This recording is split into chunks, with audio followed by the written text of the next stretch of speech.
Pemerintah menginginkan Indonesia menjadi pusat logistik se-ASEAN dan menurunkan biaya logistik serta transportasi.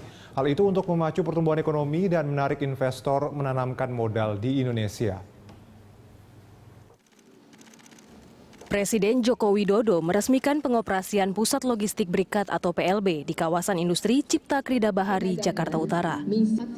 Keberadaan PLB diklaim sebagai realisasi dari paket kebijakan ekonomi jilid 2 yang diterbitkan pemerintah pada Oktober 2015. Jokowi menginginkan Indonesia menjadi pusat logistik se-ASEAN sebab hampir separuh produk domestik bruto negara-negara Asia Tenggara berada di Indonesia. Menurut Jokowi, tidak masuk akal bila produksi dilakukan di Indonesia, tapi bahan baku diimpor dari negara tetangga. Terlebih tingginya biaya logistik mencapai 2 kali lipat dibandingkan Singapura dan Malaysia. Pemerintah saat ini terus berupaya meningkatkan efisiensi logistik.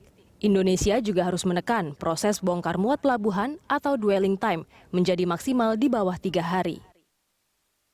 Kalau Januari 4,7, sekarang saya belum cek. Tapi target saya kira-kira bulan depan itu harus sudah masuk ke angka-angka 3.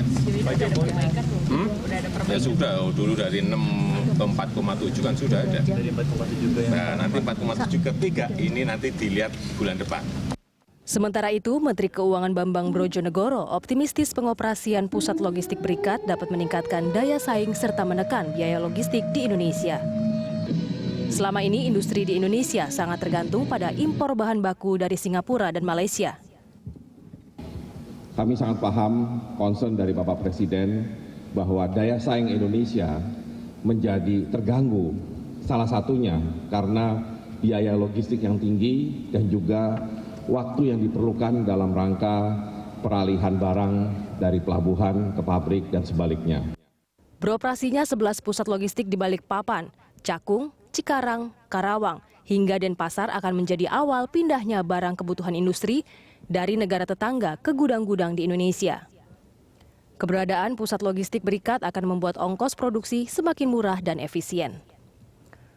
Gudang logistik multifungsi akan diberikan fasilitas insentif fiskal dan insentif non-fiskal. Insentif fiskal mencakup penangguhan bea masuk, pembebasan cukai, dan tidak dipungut pajak dalam rangka impor. Andika Perdana, Satria Eko Atmojo, Berita 1, Jakarta.